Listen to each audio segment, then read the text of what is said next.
Bonjour à toutes et tous. Je ne sais pas s'il y a des messieurs qui sont présents aujourd'hui. Donc, nous démarrons la réunion de rentrée avec cette visio.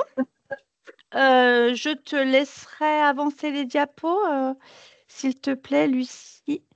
Voilà, on a une réunion qui n'est pas très chargée en actualité réglementaire. Nous sommes encore en attente de parution d'éléments sur le bonus trajectoire. Donc, ça sera plutôt des rappels qu'on va vous faire aujourd'hui. Et puis, une deuxième partie qui sera plus sur un recueil de vos besoins. Troisième partie plutôt. Je te laisse avancer, Lucie. Merci. En sachant que si vous avez des questions, voilà, comme ça vous a été rappelé sur la première diapo, n'hésitez pas soit à lever la main, soit à mettre un, un commentaire dans la conversation. Alors, au niveau de la presse, là, s'il vous plaît, il y a encore des micros qui sont ouverts. On va être obligé de les couper nous-mêmes si vous ne les coupez pas. Ça va être compliqué là sinon. Alors, donc, au niveau de la prestation de service unique, un petit rappel, c'est l'augmentation du plafond de ressources qui est en vigueur donc, depuis le 1er septembre 2025, qui est passé donc, à 8 500 €. Donc, à savoir que si des familles ont un revenu qui est au-delà de cette somme-là, vous devez appliquer 8 500 € ou possiblement aller au-delà si c'est quelque chose qui est validé à votre niveau et que vous en fassiez part à la CAF, donc à la CAF via votre chargé de développement territorial. Je te laisse avancer. Et donc, c'est pour tous les contrats, y compris ceux qui ont déjà commencé. Et ça, je vous l'ai déjà dit, le plafond ne peut pas être inférieur, mais vous pouvez déroger pour aller au-delà de ce plafond. Je voulais juste faire un petit point du coup de situation pour Philoué parce que je vous ai j'ai un petit peu mis la pression sur le mois de juin pour qu'on puisse avoir les taux d'actualisation réclamés au niveau national. Donc la campagne, elle s'est passée du 24 mars au 20 juin. Il y a eu un petit décalage par rapport à ce qui était annoncé au départ. Donc l'objectif, c'est bien de mieux connaître les publics qui sont accueillis dans les crèches. C'est uniquement à fin statistique. Et petit point quand même qui est important, c'est que c'est une remontée de données qui est obligatoire. C'est bien prévu dans le cadre de la convention d'objectifs et de financement que la CAF signe avec donc, le gestionnaire de la crèche. Alors, nous avions un objectif de taux de réponse de 93% et nous sommes arrivés à 94%. Donc, merci à toutes et tous d'avoir bien répondu à cette enquête. C'est le même taux qu'en 2024. L'année prochaine, donc prochaine campagne qui donc sera au printemps 2026, le taux sera de 96% et l'année suivante 100%. Donc ça, voilà, ça va crescendo. Et l'objectif, c'est que toutes les crèches répondent à cette enquête. Donc, je referai, je pense, un point de toute façon l'année prochaine. Et ce que je rappelle dès aujourd'hui, c'est qu'en cas de difficulté, surtout ne pas hésiter à prendre contact avec nous le plus en amont possible. Alors oui, une question. Edith. Oui, bonjour. Bonjour. Edith Coubens pour Valguier. Nous, on s'est interrogé sur Philoué là, pour l'année 2025 parce qu'on change de logiciel. Ouais. Et du coup, est-ce qu'on peut vous déposer 2 fichiers par structure? Parce que sinon, possible. ça va nous demander un gros travail de refonte. C'est possible. Eh bien, Après, super. pour tout ce qui sera technique, il y a une hotline qui est en place pendant la durée. Donc, pour tous les problèmes vraiment techniques, parce que moi, je ne serai pas du tout en capacité de vous accompagner là-dessus, vous pouvez les contacter et ils répondent quand même. Ils répondent. Enfin, moi, je suis toujours en copie des réponses qu'ils peuvent vous faire. Donc, surtout, voilà, ne pas hésiter à les contacter et voilà, ne pas attendre l'échéance. Oui. Là, on a quand même eu, je ne vais pas dire la chance, c'est peut-être pas une chance, mais en tout cas, le décalage de la fin de campagne qui était prévu au 6 a été décalé au 20 juin. Et heureusement, parce qu'au 6, on était, je crois, j'ai plus les chiffres en tête, mais on était à 60%, quoi. Donc, heureusement que la fin de campagne a été décalée. Voilà, je ne sais pas s'il y a d'autres questions par rapport à Philoué, mais on aura l'occasion d'en reparler en 2026, hein, ça c'est sûr. On va pouvoir avancer alors. Vous mettre en visibilité la parution du guide référentiel qualité, donc qualité d'accueil du jeune enfant, donc qui est paru le 2 juillet, qui décline donc les principes qui sont énoncés dans la Charte nationale pour l'accueil du jeune enfant et qui se veut comme un document de référence donc pour tous les acteurs qui seront concernés, à savoir donc les gestionnaires, donc vous, les professionnels, les collectivités territoriales et bien évidemment la CAF et la PMI. Je te laisse passer. C'est un guide qui est structuré en 3 parties, donc la relation au jeune enfant, la relation aux parents et la qualité organisationnelle. Et c'est aussi ce qui est la référence commune pour les inspections et contrôles qui seront menés par les services de PMI. Donc, je pense que vous avez tous eu connaissance de la parution de ce guide. Je te laisse passer. Et puis, au niveau des barèmes, je continue, Lucie, ou tu voulais prendre la parole? Vas-y, finis pour les barèmes. Je finis pour le barème. Voilà. Donc, à partir de l'actualisation qui va démarrer, donc ça, c'est Lucie qui vous en parlera. L'actualisation du 3e trimestre. Il y a bien l'évolution qui est prise en compte donc, des heures de préparation à l'accueil qui passent donc de 6 heures à 8 heures, puisque ça s'est fait en cours d'année et ce sera pris en compte à partir de cette actualisation-là. Voilà, je te laisse passer. Est-ce qu'il y a des questions avant que je ne passe la parole à Lucie?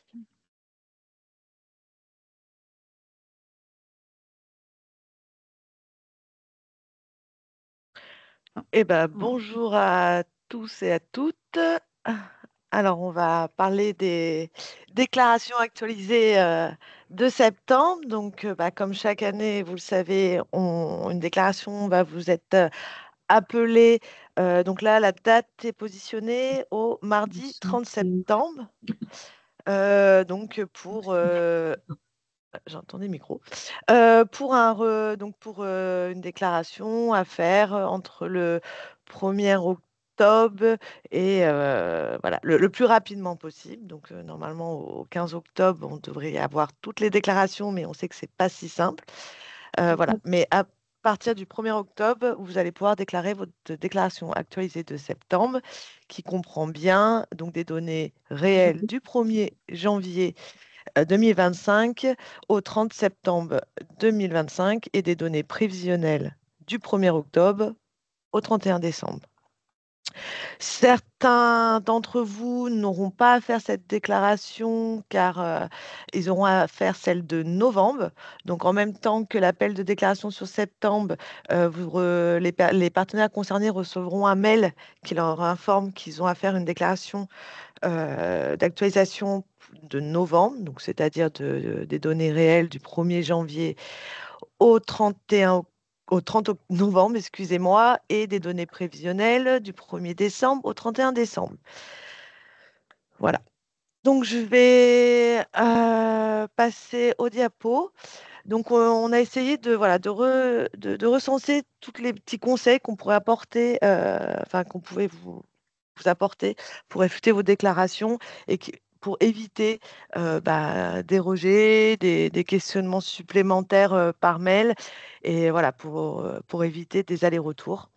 Donc, dans un premier temps, c'est une alerte qui apparaît, c'est la variation inférieure à 1%.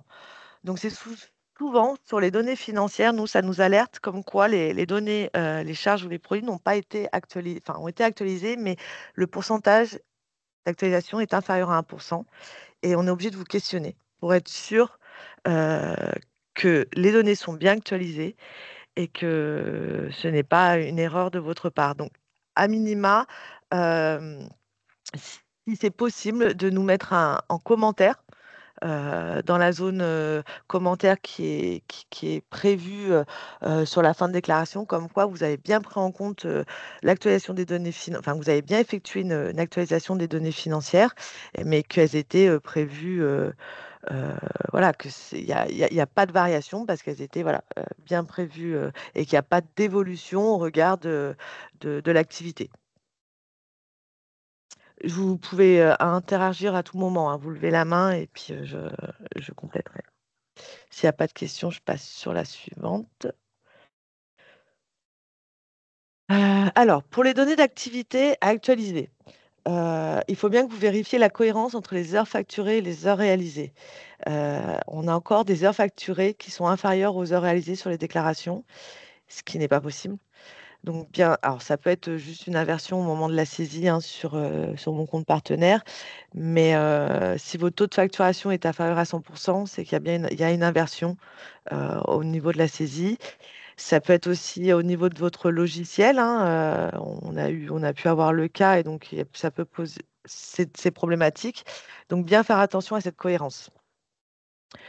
Éviter que les chiffres soient identiques au prévisionnel, ça pourrait nous indiquer une absence d'actualisation au réel.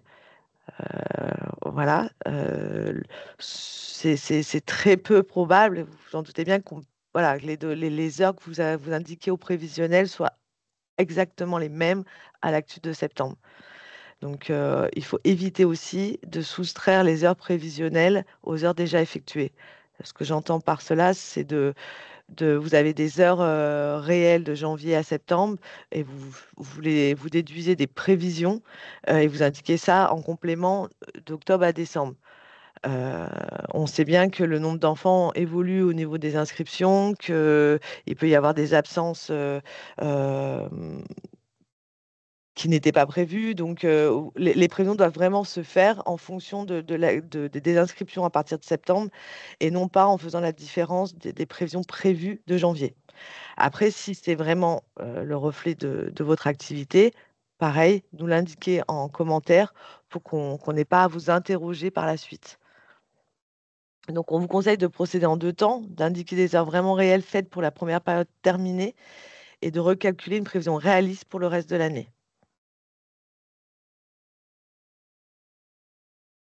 S'il n'y a pas de questions, je continue. Il en est de même en fait pour les données financières actualisées.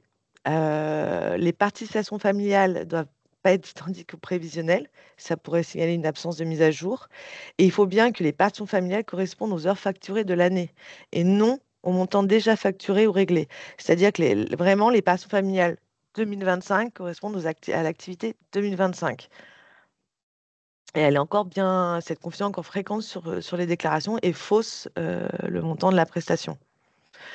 Et il faut aussi penser à actualiser les charges en fonction de l'activité. Une baisse d'activité, il y aura une baisse des charges et vice-versa, une hausse de l'activité, hausse d'agrément.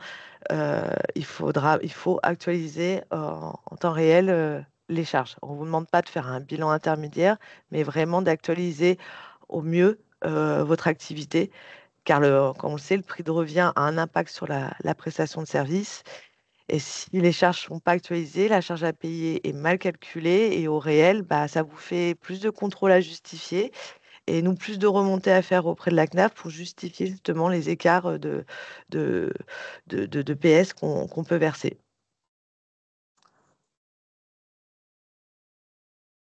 Si mon équipe veut compléter, vous pouvez prendre la parole, les filles, hein. Je continue tant qu'il n'y a pas de questions.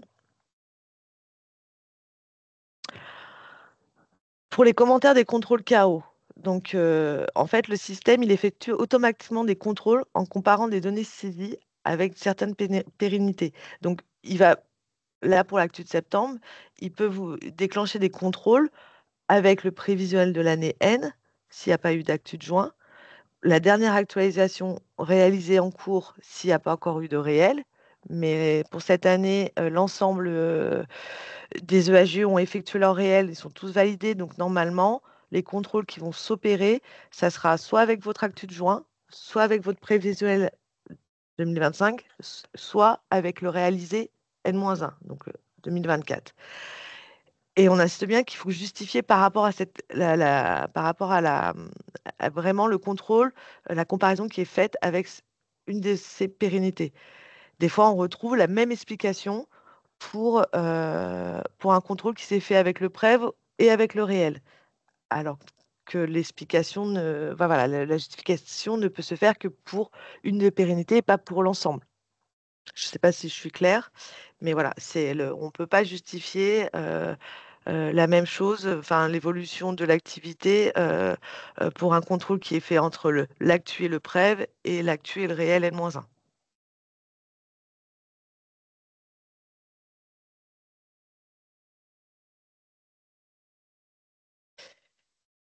On rappelle que les explications doivent être chiffrées et précises, qu'il faut éviter les copier-coller des commentaires génériques et utiliser des données concrètes pour illustrer les écarts et faciliter la validation.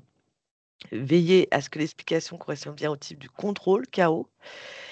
Par exemple, ne pas justifier une hausse des pensions familiales par une augmentation des heures si les heures sont en réalité stables ou en baisse. On a encore voilà, les participations augmentent parce que notre activité augmente, alors si on regarde les données d'activité, celles-ci sont en baisse, ou même le nombre d'enfants inscrits est en baisse. Enfin, voilà.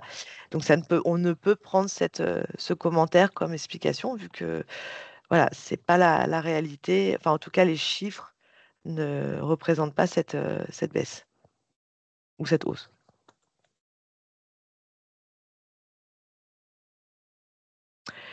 Enfin, pour transmettre vos explications, si vous n'êtes pas en mesure d'inscrire directement le commentaire, parce qu'on l'entend, vous avez être fournisseur de données d'activité, fournisseur de données financières, approbateur, s'il n'y a pas de contrôle et que vous voulez apporter un commentaire, vous pouvez le transmettre à l'approbateur. Il y a une zone avant de transmettre la déclaration où on peut mettre tout le commentaire, informer la CAF voilà, d'éléments qui pourraient aider à la validation de la déclaration. Donc, n'hésitez pas à transmettre des commentaires à votre approbateur si vous ne l'êtes pas. Enfin, vous pouvez aussi envoyer sur la BALF AFC tous les éléments qui pourraient justement expliquer ou justifier si vous n'avez pas pu les indiquer dans la déclaration. Et enfin, si vous avez des doutes, des questions, n'hésitez pas, avant de déclarer, de nous contacter via cette boîte mail. Les gestionnaires en charge de vos dossiers sont là pour vous répondre. Ça évite des allers-retours, parce qu'on sait que c'est pas simple. Enfin, la déclaration, quand on la rejette, elle arrive d'abord chez l'approbateur et l'approbateur doit redonner la main pour que vous puissiez corriger. Et c'est vrai que maintenant, il y a beaucoup de déclarations. Enfin, voilà, quand on recherche, vous avez toutes vos déclarations en stock, vous avez des fois d'autres activités. Donc, il est des fois préférable, en cas de doute, vous nous interrogez en amont, on vous répond et ça évite ces rejets qui sont des fois difficiles à accepter. Alors, je vais m'arrêter là avant qu'on prenne la suite. Avez-vous des questions, des remarques? Allez-y, hein. Ces teams sont faits pour qu'on échange justement sur vos difficultés, les déclarations.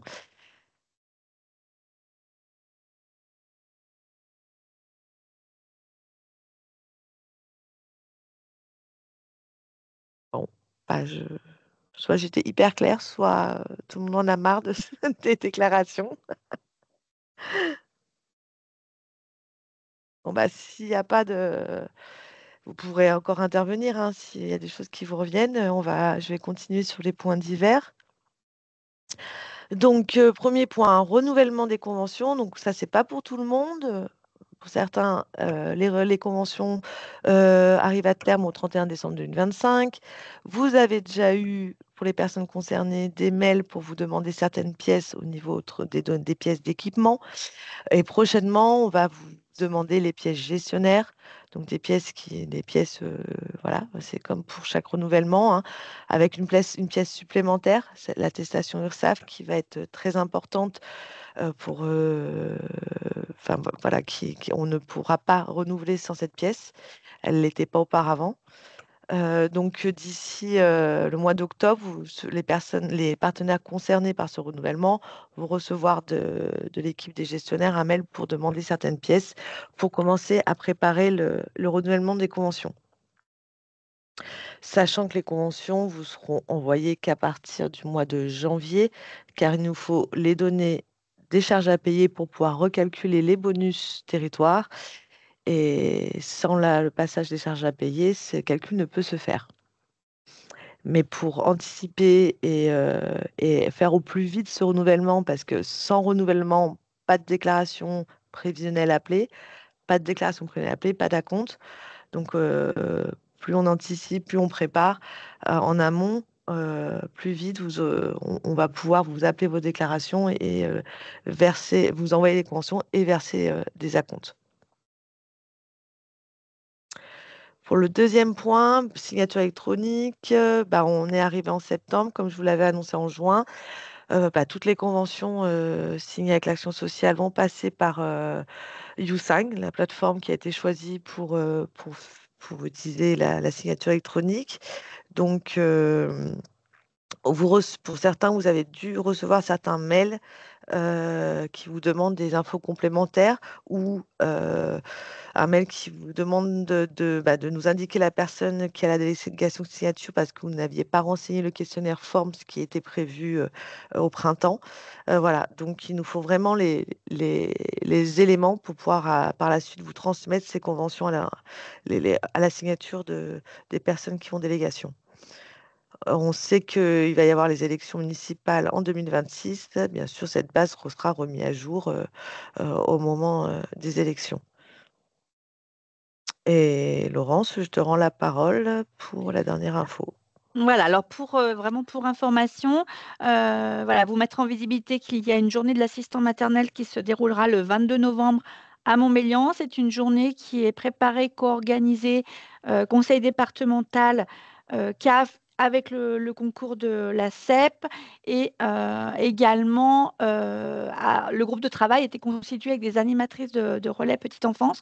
Donc il y a un vrai enjeu avec ces animatrices de relais petite enfance, qu'elles fassent en sorte que cette journée soit un succès, donc qu'elles communiquent grandement autour de cette journée. Alors ce n'est pas complètement finalisé. C'est un point qui sera à l'ordre du jour de la réunion de réseau des relais petite enfance que nous organisons le 2 octobre prochain. Voilà, pour vous mettre en visibilité un petit peu les événements départementaux. Voilà, tu peux avancer.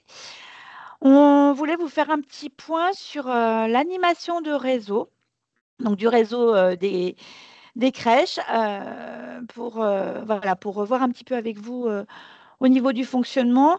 Donc, nous avons mis en place ces réunions via Teams donc, depuis bientôt 2 ans.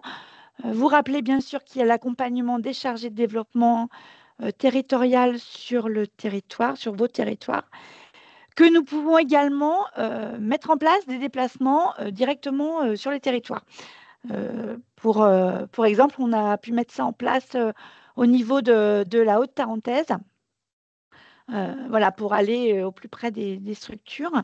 Ça répondra peut-être à la question que Lucie avait posée avant en termes de questions, si ça vous revenait sur les déclarations, si c'est quelque chose qui pour vous pourrait être un plus ou pas.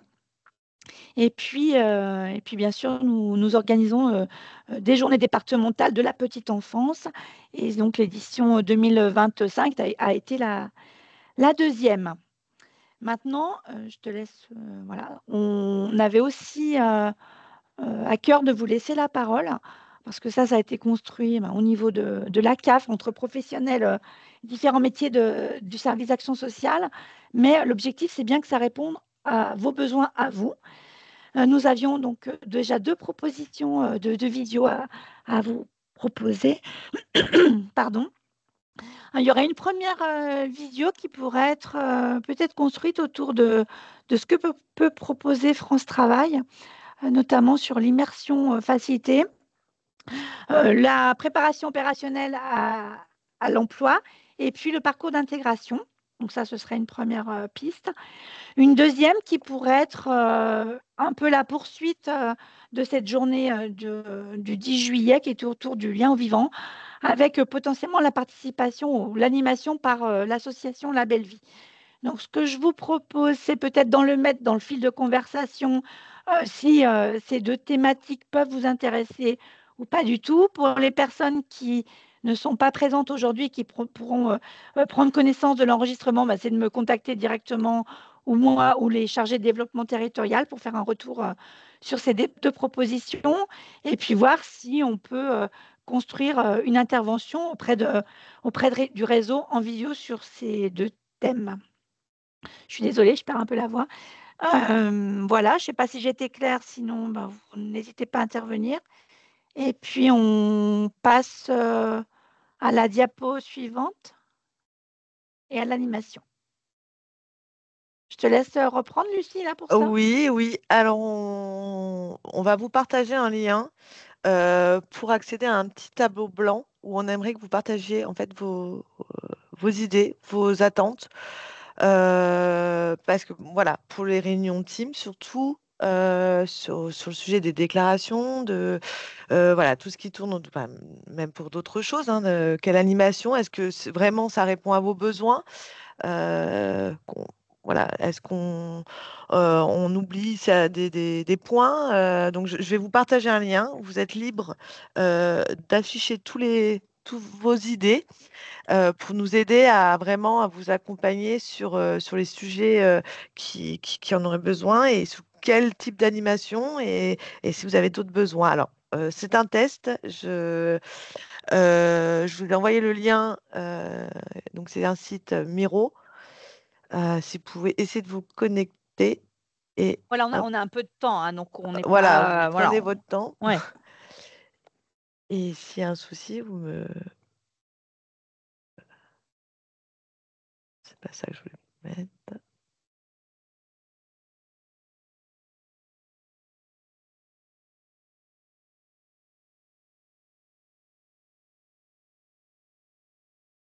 Et puis, si vous voulez prendre la parole, vous pouvez, hein.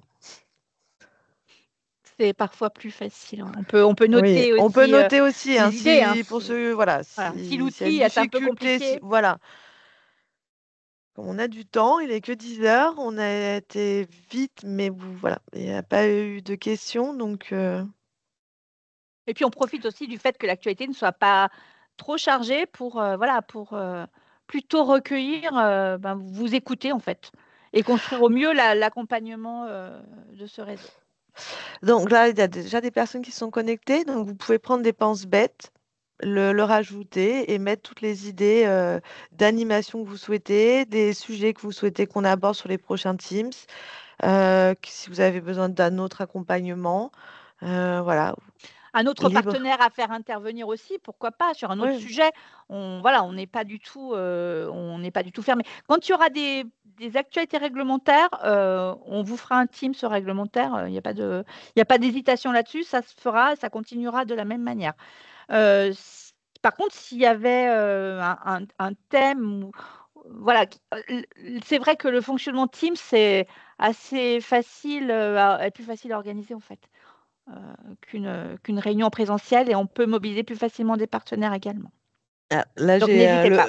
le format en présentiel pour les déclarations qui est indiqué sur le tableau. Oui, et ça peut se faire. Par contre, voilà, pour éviter d'être que ça soit redondant, on pourrait repartir à zéro, hein, on se pose souvent la question quand on prépare le team, si est-ce qu'à chaque fois on doit remettre des exemples ou voilà, ça serait vraiment après nous apporter vos attentes si on fait une réunion en présentiel sur les déclarations et qu'on invite tous les partenaires. Voilà, si on reprend cas par cas, euh, voilà, on reviendra Ap- vers vous si c'est possible. Après, les besoins peuvent être différents aussi, suivant s'il y a des nouvelles professionnelles ou pas. Et du coup, Oui, il y a peut-être ça aussi. faire un petit groupe s'il y avait des besoins identifiés ou de rappels réglementaires ou de, voilà, de vraiment très pratico-pratique sur de la déclaration.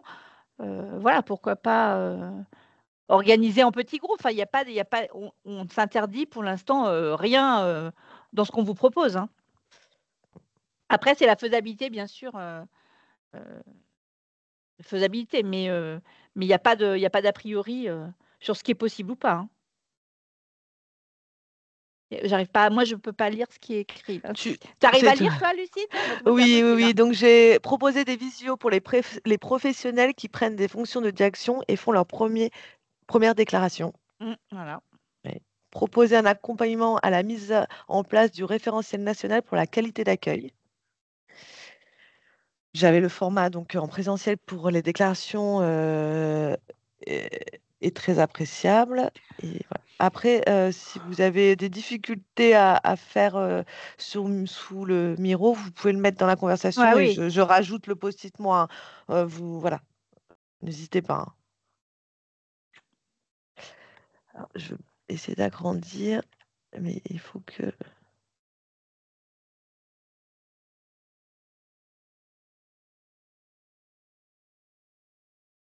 Nouvelle prise de poste pour un page aussi pour intégrer un groupe de débutants en termes de déclaration. Ce qui serait, oui, pourquoi pas en début d'année, il faudrait louper personne, voilà, c'est-à-dire en début d'année, faire un recensement des nouvelles, des débutants, on va dire. C'est vrai que de toute façon, il y en aura, ça va être régulier, mais pourquoi pas. Permettre un lien entre crèches pour réaliser des analyses pratiques entre professionnels sur un poste de direction. Alors c'est vrai que quand on a fait notre réunion en Haute-Tarentaise, ça avait permis cela, je pense, d'avoir toutes les Après, directrices de crèche. oui, effectivement, je pense que si j'ai vu, je pense quelques personnes, voilà, de Tarentaise qui étaient présentes à cette petite, je crois que j'ai vu Séverine et puis je ne sais plus qui, mais si vous voulez prendre la parole pour voilà ce que vous avez, enfin, ce que ça vous a apporté ou pas, enfin voilà, cette rencontre, ce déplacement sur le territoire en fait. Ce que je propose aux nouvelles arrivantes depuis juin ou même là, ou voilà, celles qui auraient besoin vraiment qu'on reprenne les déclarations à zéro, ou commencer à voir les déclarations, parce que je peux comprendre, voilà, c'est pas le plus simple. Laurence, je peux te laisser, enfin, qu'elle te fasse un mail pour qu'on on les recense et qu'on prévoit J'ai une. pas, excuse-moi, j'ai pas suivi le début parce que j'étais en train de lire, Bah, reprendre ta pour les phrase depuis nouvelles le début. directrices, Oui. les personnes qui sont arrivées en juin ou qui vont arriver, voilà, euh, prévoir un temps si elles sont déjà nombreuses avant la déclaration de septembre. Ceux qui souhaiteraient participer vraiment à un temps où on repart à zéro sur les déclarations. Bon, alors, tu veux dire que je fasse un ressort? Oui, voilà, voilà, Ouais, un recensement, effectivement, parce que j'ai pas tous voilà. les noms, j'ai pas Non, tout, mais tout voilà, à fait. je. Donc, à ce moment-là, faites-moi un mail. Enfin, je pense qu'il faudrait effectivement qu'on arrive à recenser toutes les personnes qui seraient intéressées potentiellement par un groupe, en gros, nouvelle prise de poste ou voilà, ou comme je vois Sylvie qui a pu le mettre aussi sur la mode, sur un retour après une absence, des choses comme ça, pour reprendre un peu une nouveauté. Voilà, essayez de me faire un petit mail pour recenser et voir comment on peut construire ça. Et On c'est va essayer en pas. fonction des thématiques, en fait, de construire quelque chose en fonction des thématiques que vous nous faites remonter là maintenant. Pour ce qui est des déclarations, même les personnes qui sont en poste, ce que je vois, des personnes qui ont pu être en congé longtemps et Mm, qui souhaitent une c'est remise à ça. niveau, il n'y a aucun souci. Donc, Mm, ça c'est ouvert à tout le monde. mm. C'est juste qu'on voilà, de reprendre à chaque Teams, j'ai peur que ce soit redondant pour certains. Donc, vraiment prévoir un Teams débutant, il n'y a aucun problème, ça peut se préparer. Après, un Teams débutant ou en présentiel. Enfin, en fait, là, la Présent, oui problématique, aussi, oui. parce que là, la problématique, c'est que on a un nombre de structures important. Le présentiel est compliqué parce qu'on n'a pas forcément de salle disponible. Par contre, si c'est un groupe qui est, ou le faire en deux groupes, mais que ce soit plus interactif, parce que si on est sur de la reprise de réglementation PSU ou de la saisie, je trouve que c'est plus intéressant qu'on puisse le faire en présentiel. Oui, Ça permet oui, plus oui. d'échanges et aussi aux directrices de se rencontrer et c'est peut-être plus facile, par la suite de pouvoir, rééchanger. Mm. Donc, vous faites un mail à Laurence, on fait un recensement et j'essaye de vous proposer en présentiel, à voir voilà, les territoires concernés, comment on peut organiser un temps pour voir tous les aspects des déclarations.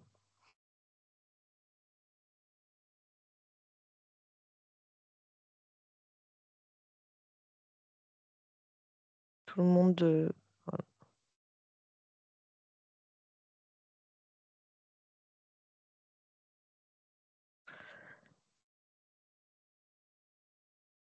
Pour l'instant, ça complète sous Miro. C'est J'essaie de. bien.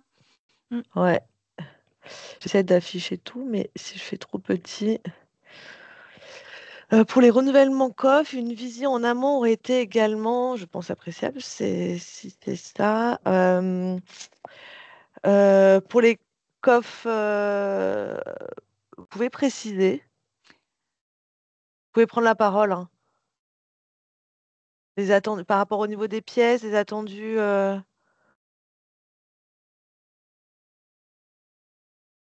Oui, effectivement, on aurait pu effectivement lister les structures en renouvellement pour pouvoir reprendre un petit peu peut-être le déroulé, les échéances, les pièces. Je pense que c'est peut-être sur ça. Pour la procédure, les pièces, les documents à rédiger. Oui.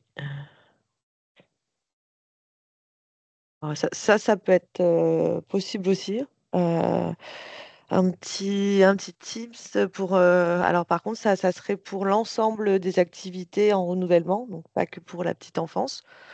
Car bon, alors, les pièces sont pas similaires, Ouais. hein, mais Pièces de base déjà. les pièces de base et puis et lister Les même échéances. voilà, les pièces qui sont communes et peut-être détailler aussi les pièces activité par activité pour. On- je vais en. Je note. Alors, qu'est-ce que nous avons d'autre? En 2026-27, les CCAS vont devoir faire une ABS. Un temps de travail avec la CAF sera adapté pour partager les éléments par territoire, notamment en termes de données petite enfance. Laurence? Oui, j'écoute. Bah, alors, de toute façon, sur l'analyse des besoins, enfin, je pense que c'est un lien avec la chargée de développement territorial. Après, je ne comprends pas trop si la personne qui a mis le post-it peut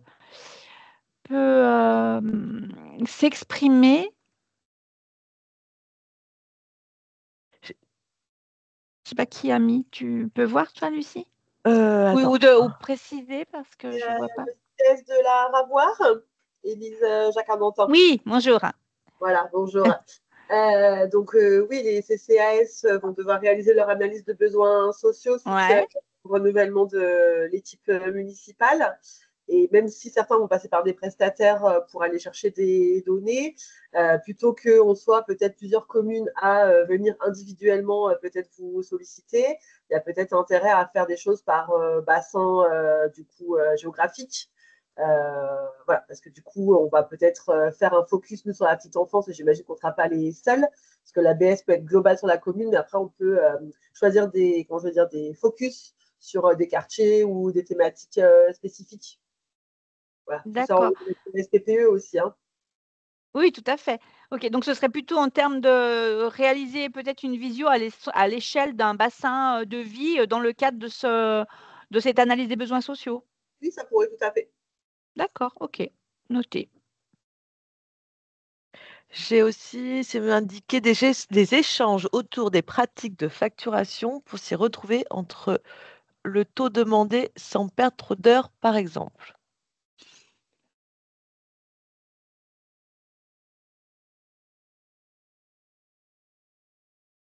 Ça pourrait être un point abordé au moment des. Après, voilà, je pense qu'il y a des thèmes qui pourront être peut-être regroupés ou à voir.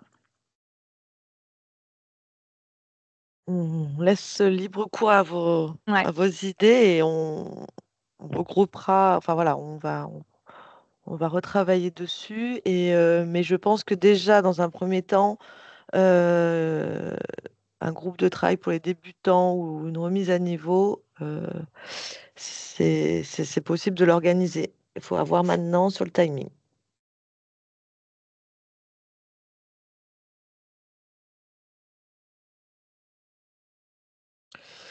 Le mail de la personne à contacter pour faire partie du groupe.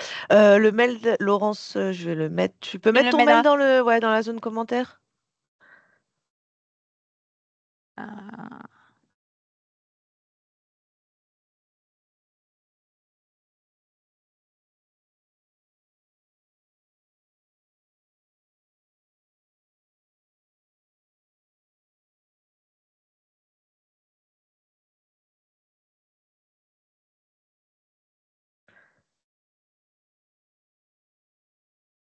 euh, Voilà, ça vous avez le mail de Laurence. Voilà, que vous pouvez utiliser aussi voilà, pour faire les retours par rapport aux 2 propositions de visio avec France Travail et La Belle Vie, vraiment sur le lien en vivant. Et sur les diapos qui vous seront partagés, vous retrouvez le mail, la balle 5C, c'est vraiment le point le mail qu'il faut utiliser pour toute question auprès des gestionnaires d'action sociale qui sont là pour vous accompagner sur vos déclarations, sur des questions, même sur les conventions, voilà. Et après, vous avez aussi vos chargés de développement qui sont là pour toute autre question et vous accompagner sur vos territoires.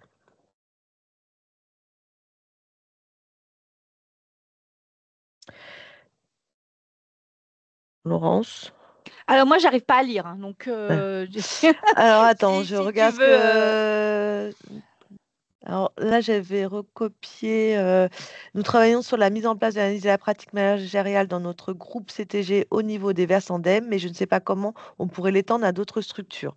Donc ça, c'est dans le fil de la conversation, ouais. je l'ai collé.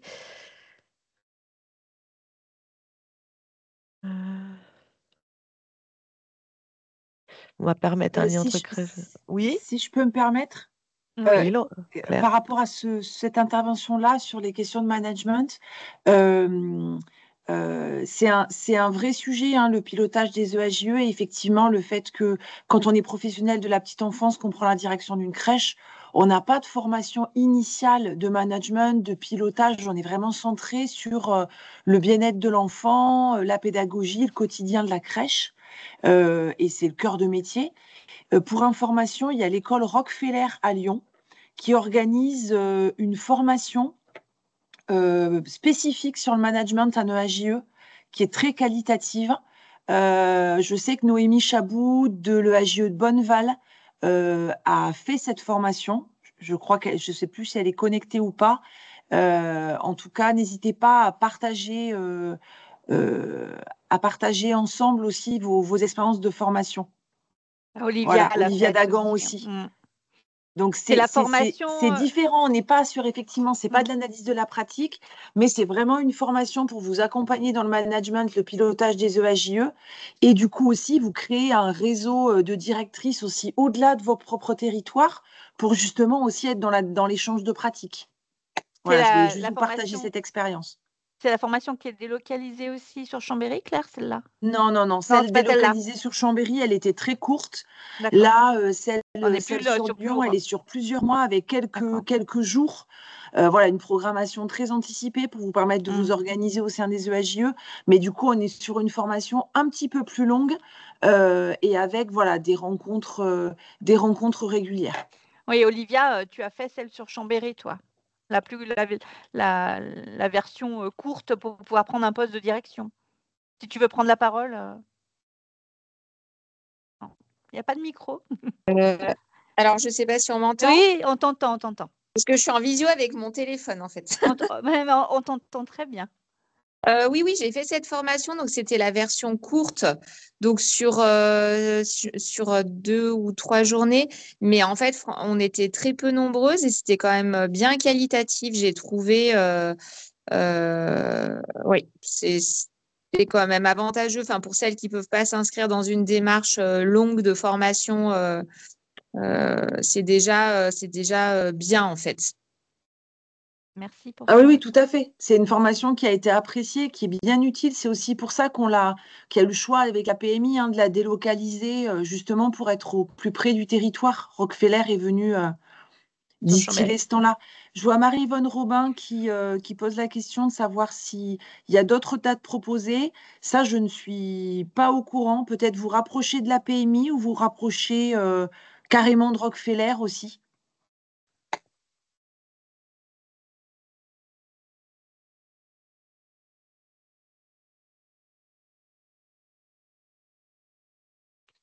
Juste pour répondre au petit Pousset qui nous dit que La Belle Vie propose une visio. Alors en fait, c'est vraiment une proposition d'Alison Maria de La Belle Vie de nous faire une visio personnalisée en fait, étant donné qu'il y a eu la journée petite enfance où ils ont participé. Et en fait, c'est comment on va maintenant continuer à pouvoir accompagner les structures. Donc, ça sera peut-être pas tout à fait la même chose. Enfin, à mon sens, pas. Sinon, ça n'a pas trop d'intérêt qu'elle m'ait proposé d'intervenir auprès de vous. Séverine. Oui, bonjour. Ouais. Juste pour rebondir sur la formation Rockefeller, donc moi j'ai également une directrice de crèche saisonnière qui a participé l'an dernier à Chambéry et qui était ravie aussi du programme et de l'accompagnement qui avait été proposé. Et juste pour dire qu'on avait eu l'info que par la PMI que c'était remis en place courant premier semestre 2026 sur 3 journées à Chambéry. Merci. Je vous ai partagé le Ouais, lien oui, dans la ouais. conversation vers l'établissement Rockefeller, des informations sur la formation. Ok, Claire, du coup, nous fait part du coup, effectivement, qui peut rester un frein.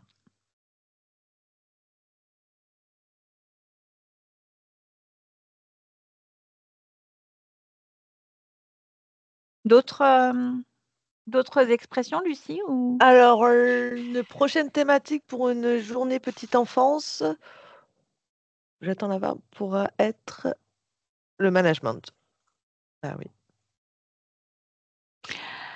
Alors, ça paraît compliqué, étant donné que dans cette journée petite enfance, l'objectif, c'est de pouvoir regrouper les professionnels dont des crèches, des relais petite enfance et des maisons d'assistants maternels. Donc là, typiquement, le management en maison d'assistants maternels, il n'y en a pas.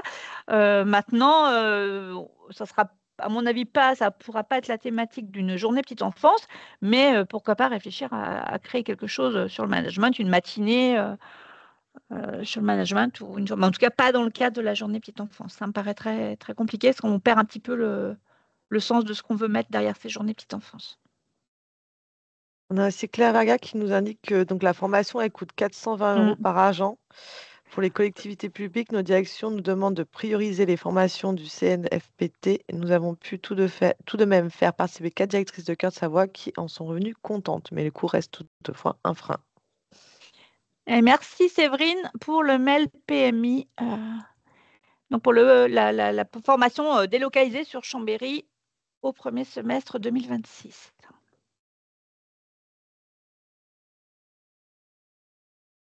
Alors, je n'ai pas d'autres post-it à vous lire. Le CNFPT CNFPT, est un... ouais. Voilà. Nous n'avons malheureusement pas grand-chose à dire, nous, à notre niveau, sur le sujet du CNFPT.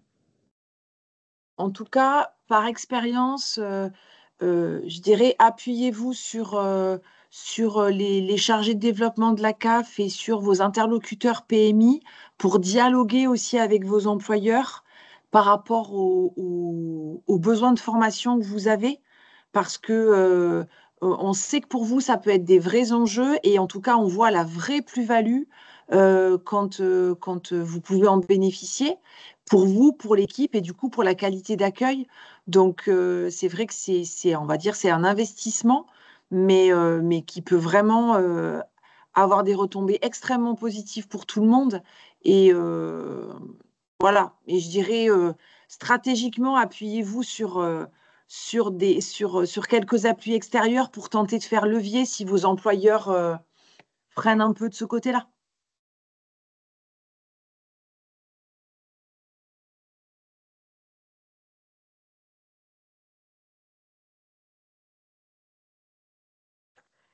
S'il n'y a pas d'autres commentaires. De toute façon, le fil de conversation reste ouvert. Oui. Et puis, voilà, les Et le mails tableau sont... blanc aussi. Hein. Le tableau blanc aussi? D'accord. Oui, oui. Okay. Bon, parfait. Donc, s'il y a une idée qui vous vient dans la journée, vous pouvez le partager. Ouais, pour qu'on puisse essayer de bâtir ça assez rapidement. En fait, essayer de vous proposer des temps rapidement. Surtout sur les nouvelles, pour une nouvelle professionnelles, ouais. Ou les remises à Oui, ou à remise à niveau. niveau. Enfin, en tout cas, sur ce sujet-là Tous ceux qui veulent. Oui, tout à fait, c'est pas fermé. Après, à voir en fonction du nombre, s'il faut prévoir 2 groupes ou pas.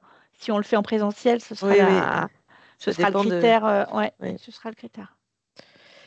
Il y a un commentaire, il est important en Mm. effet de faire remonter que le CNFPT ne répond pas réellement à nos attentes en termes de qualité.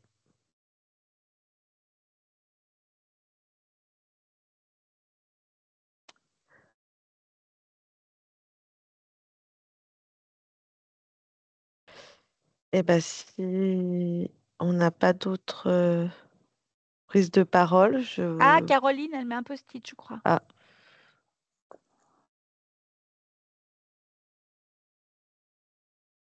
Je le vois pas. Il y a encore des... Alors moi, je vois... Alors, je sais pas, Caroline, tu étais en train de mettre un post-it Je vois des mains qui bougent, Oui, ça bouge un peu. mais pas de post-it. Bon, ok.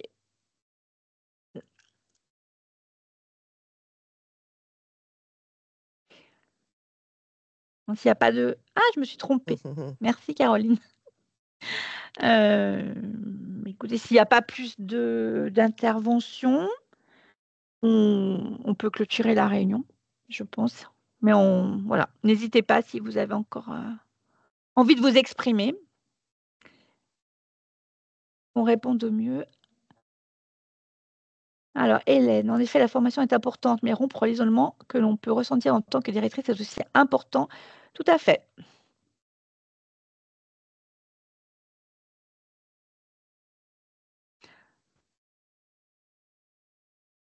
Alors, effectivement, l'intérêt de ces réunions et d'une animation de réseau, c'est de rompre l'isolement, mais on sait qu'il y a une problématique particulière sur les structures plus éloignées de Tarentaise ou de Maurienne. Donc, c'est quelque chose qui est en cours de travail. On travaille à la problématique particulière des crèches de montagne.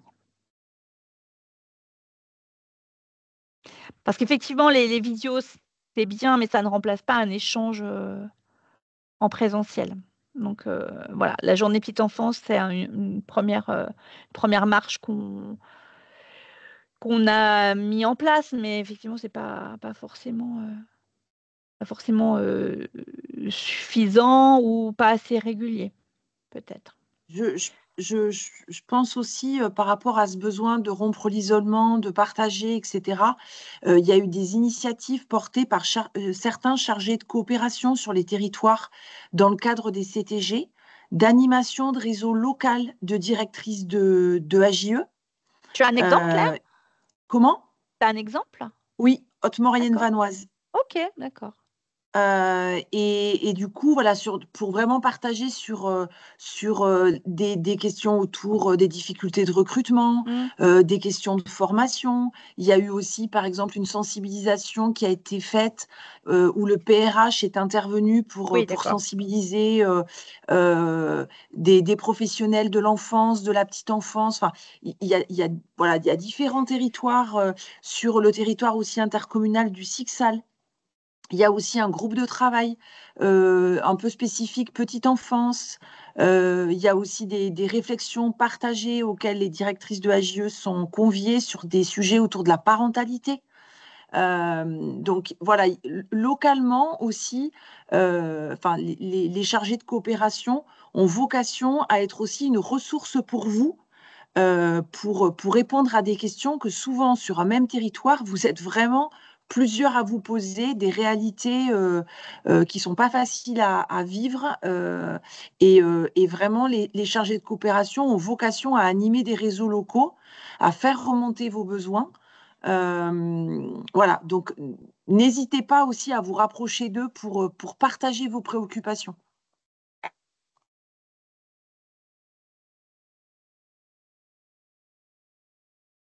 Effectivement, témoignage d'Edith et de Sandrine pour les Versandem.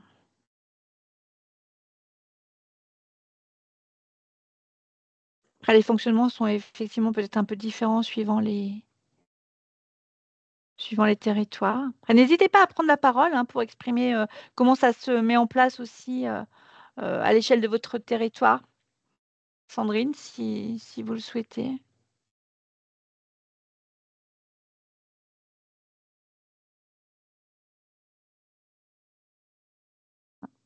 pas ne...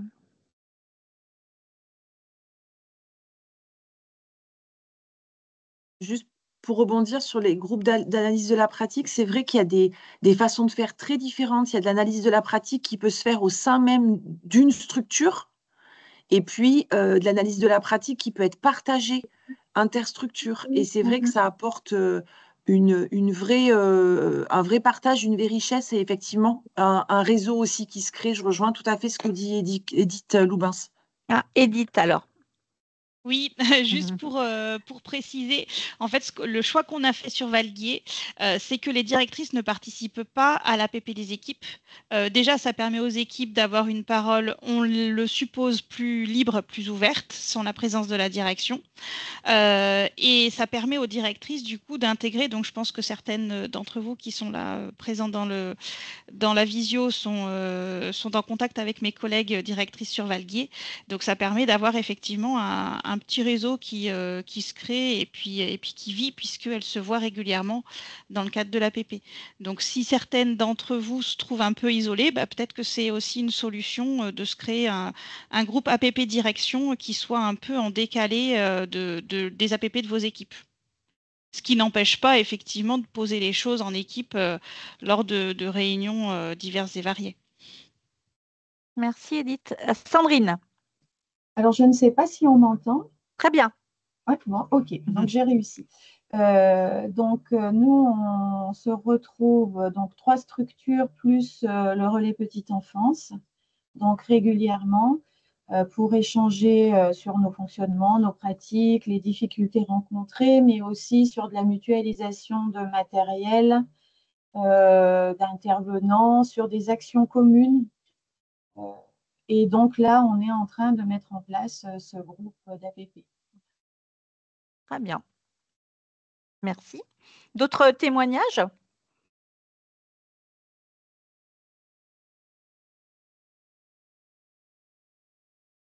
On a déjà une belle matière pour construire nos prochaines interventions.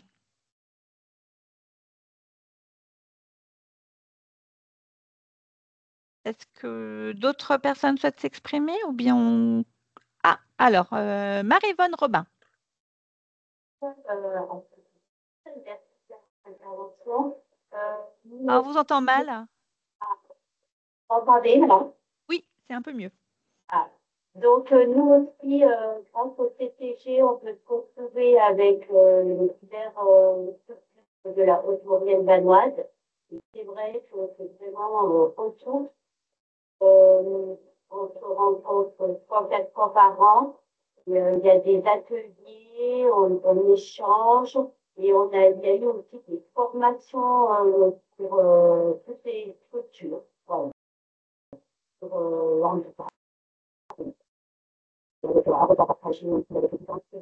C'est vraiment ressourçant. Très bien. Merci.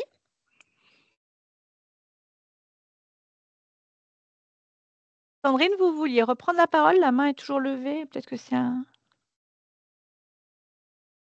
oubli. Merci. Est-ce que les collègues souhaitent s'exprimer? Je sais que Claire avait pris la parole. Je ne sais pas s'il y a d'autres collègues qui sont avec nous chargés de développement. Pas. Lucie, d'autres choses à... Alors moi, non, j'ai rien d'autre à rajouter. Il y a une question par contre là qui vient d'apparaître. Tu l'as vu ou pas? Je ne suis pas sur le coin. Qui prend en charge les APP? Ça, c'est au niveau du gestionnaire, Claire, je ne dis pas de bêtises. Oui, c'est ça. C'est de toute façon, oui, c'est en lien avec votre employeur. Employeur, oui. On n'a pas de Oui, c'est financement ça. dédié pour ça, nous. Sachant que c'est une obligation réglementaire quand même, l'APP. C'est ça. C'est ça. Donc, n'hésitez pas à vous rapprocher d'autres structures du réseau qui en bénéficient déjà, parce qu'aussi peut-être que c'est compliqué, voilà, Mélanie Vérard, vous êtes sur Vimine. périphérie chambérienne. Rapprochez-vous des structures de Jacob, de Cognien, de Chambéry, voir un petit peu le fonctionnement et si vous pourriez vous associer. Ça semblerait intéressant. Et puis aussi, j'ai envie de dire, je rebondis sur le fait qu'on finance des journées pédagogiques.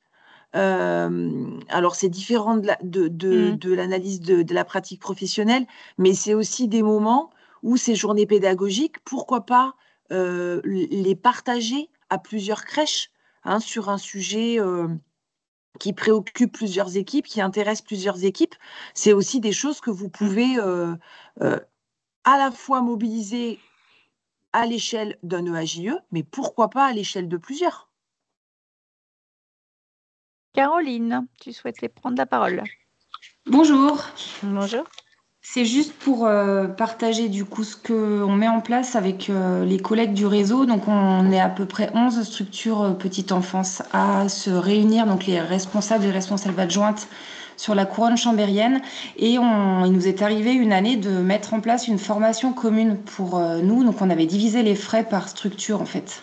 Et puis avec le CNFPT aussi, on avait fait une demande pour une formation en intra pour toutes les responsables des structures qui font partie de ce réseau. Et ça avait bien fonctionné. Après, c'est quand même du boulot pour celles qui préparent parce qu'il faut faire tout le cahier des charges, mais c'était intéressant. Et puis les analyses de la pratique, je sais que certaines en avaient bénéficié à plusieurs, mais ça n'avait pas pu pérenniser par rapport au coût. Voilà. Et pareil, la formation Claire dont vous parliez tout à l'heure, on l'avait vu, nous, celle-là, mais elle coûte vraiment cher et c'est vrai que c'est pas toujours facile à défendre auprès de nos collectivités. Voilà, c'était tout. Merci Caroline.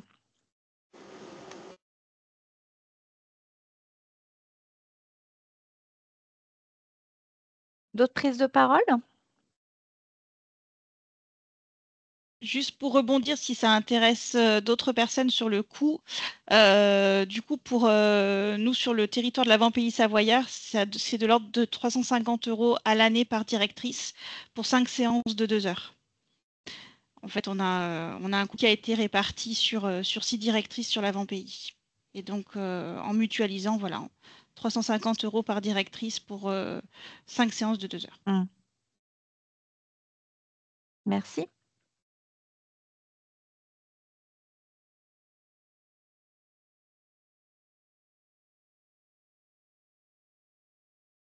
Encore quelques petites interventions. Ah, Isabelle.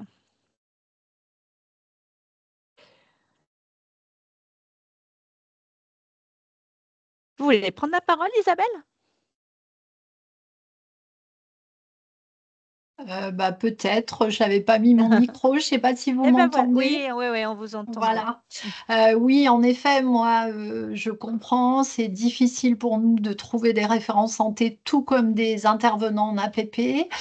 Par contre, en effet, on peut transmettre entre structures des coordonnées et pour la prise en charge, je rejoins le commentaire de Claire, où en effet, on peut profiter aussi des journées pédagogiques qui maintenant sont prises en charge pour un petit peu argumenter tout ça au niveau des gestionnaires, entre l'obligation du décret, l'aide de la CAF. En effet, il faut un peu se battre parce que l'APP n'est pas forcément reconnu toujours comme nécessaire au vu d'un gestionnaire quand il voit passer un devis, mais je pense que c'est vraiment à nous à argumenter tout ça, mais je comprends que pour les jeunes qui démarrent, c'est pas forcément très simple. Merci. Appuyez-vous sur la PMI, comme effectivement maintenant c'est quelque chose d'obligatoire. Oui. Vous pouvez vraiment aussi vous associer à la PMI pour sensibiliser votre employeur sur ce point-là. Et en parler aussi quand il y a des visites de structures, etc., avec vos référents mode d'accueil PMI.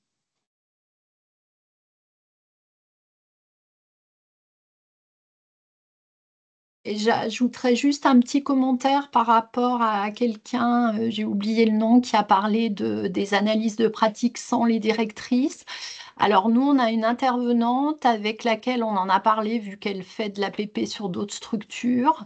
Et en fait, en accord avec l'équipe, alors c'est vrai que nous, on est une petite équipe, on a vu ensemble sur finalement une APP où moi j'assiste, mais qui peut être modifiée s'il y avait des problèmes à la demande, sans la directrice. On le voit un petit peu elle le gère au cas par cas dans les équipes et je trouvais que c'était intéressant aussi de fonctionner comme cela pour ne pas tout de suite exclure la directrice qui fait quand même partie de l'équipe. Je trouvais que c'était un fonctionnement qui se passe bien et la personne a l'habitude de gérer ça comme ça.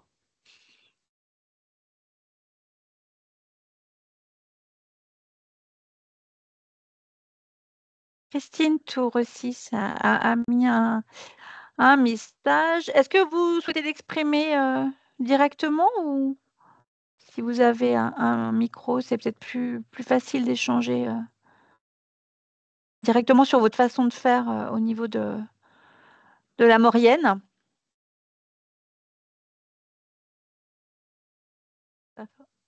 Pas de micro. Très bien. Donc, une fois par trimestre, des réunions des directrices de Maurienne. OK. Donc, il y a quand même des échanges qui arrivent à se passer au niveau des réseaux des directrices par territoire. Donc, c'est déjà une bonne chose.